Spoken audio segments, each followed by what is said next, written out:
everyone, praise the Lord. How are you all? Hope you all are doing good. Welcome back to another vlog. ఈరోజు post చేసిన video నాకు length ఎక్కువైపోయిందేమో and ఏమైనా points చెప్పడం నేను ఏమైనా మర్చిపోయానేమో లేదా మిక్సప్ అయిపోయి మీకు కన్ఫ్యూజింగ్ ఉందేమో అని నాకు అనిపించింది. సో అందుకని నేను దీన్ని జస్ట్ రీక్యాప్ అండ్ కొంచెం క్లియర్గా చెప్తాము అనేసి ఈ చిన్న వీడియో చేస్తున్నాను. Hope you will find it helpful అండి. బైబిల్ స్టడీ చేస్తున్నాము లేదా బైబిల్ రీడింగ్ చేస్తున్నాం. బైబిల్ రీడింగ్ అంటే ఇప్పుడు ఈ మొత్తం మనం చదువుకుంటూ వెళ్తున్నాం.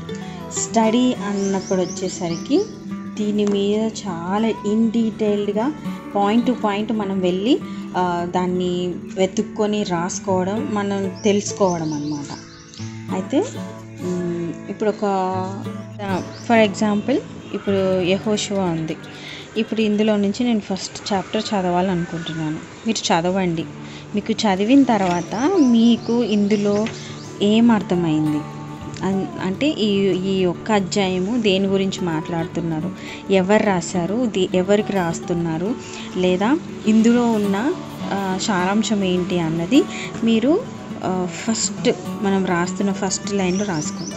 ఇదంతా మన వాడుక భాషల్లో మనము ఒకరితో ఎలా మాట్లాడతామో అలానే ఉండాలి. మన రైటింగ్ మనం ఏదైతే రాస్తున్నామో అన్నీ ఒక వ్యక్తితో మనం ఎలా మాట్లాడతామో అలాగే రాసుకోవాలి.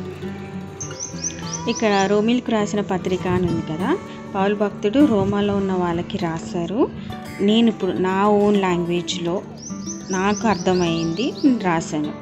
మీరు ఎక్కడ ఒక బుక్లో చూసి రాయడము, వేరే వాళ్ళ దగ్గర నుంచి వాళ్ళకి ఇలా అర్థమైందని అలా రాయకండి. మీరు చదివింది మీకు ఎంతవరకు అర్థమైంది అలా రాసుకోండి. సో మనం విశ్వాసం మూలంగానే బ్రతుకుతాము. దేవుడు పరలోకం నుండి ప్రతీది చూస్తున్నాడు. ఇవన్నీ మనకి దేవుడు ఇప్పుడు నేను చదివిన అధ్యాయంలో అందులో రాసింది కాబట్టి ఏవైతే నాకు గుర్తున్నాయో అవి రాశాను అన్నమాట. యేసయ్యకి మనము మన మనసులో చోటు ఇవ్వకపోతే మనం చేరాని కార్యాలకి దేవుడు చోటిస్తాడంట. సో మనము మాట తప్పకూడదు దేవుని విషయంలో. ఇలా జస్ట్ ఇవి నాకు అర్థమవుతుంది, మీకు ఎలా అర్థమవుతుందో, మీకేం అర్థమైందో అలా రాసుకోవాలి ఫస్ట్ లైన్స్. తర్వాత మీకు అర్థమైంది, మీరు రాశారు కదా, ఇందులో ఏ పాయింట్ అంటే ఏ వచనము కీవర్డ్స్ అంటే ఒక హైలైటెడ్ వర్సెస్ అంటారు కదా, అలా ఇంకొచ్చింది. సోప్ మెథడ్ చెప్పాను చూసారా, SOAP. ఇది మీకు చాలా బాగా యూజ్ అవుతుంది. ఈ మెథడ్లో మీరు పెట్టుకొని రాశారనుకోండి, మీకు జర్నల్ రైటింగ్ కానివ్వండి, బైబిల్ స్టడీ కానివ్వండి, ఈజీగా ఉంటుంది. ఇప్పుడు నేను చెప్పాను కదా, స్క్రిప్చరు దేని గురించి రాశారని దానికి. తర్వాత ఏం అబ్జర్వ్ చేసాము, దాంట్లో ఉన్న కీ పాయింట్ ఏంటి, హైలైటర్ వర్స్ ఏంటని మనం రాయాలి. సో ఇక్కడ నాకు 2 దొరికాయి. నీతిమంతులు విశ్వాసం మూలంగా జీవిస్తారు, ఇంకొకటి ఉంది, అదే వర్స్ రాసుకోండి. ఇక్కడ మీరు ఆ వచనం మొత్తం రాసుకుంటే ఈజీగా ఉంటుంది మీకు చదువుకునేటప్పుడు. తర్వాత వచ్చేసి అప్లికేషన్. మన జీవితంలో ఇప్పుడు మనం చదివింది ఎంతవరకు అప్లై అవుతుందని మనము గ్రహించుకోవాలి. సో ఇది ప్రజెంట్ నాకు ఇక్కడ కరెక్ట్గానే ఉంది చూడండి.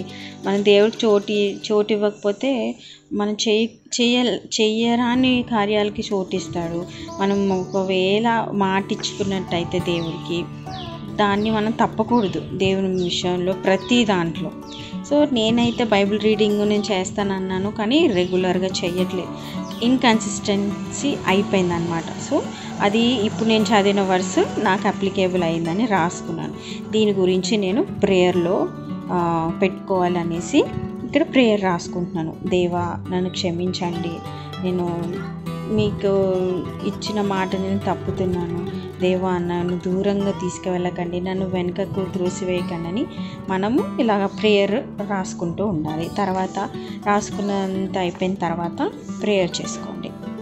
So this is how Bible reading goes on.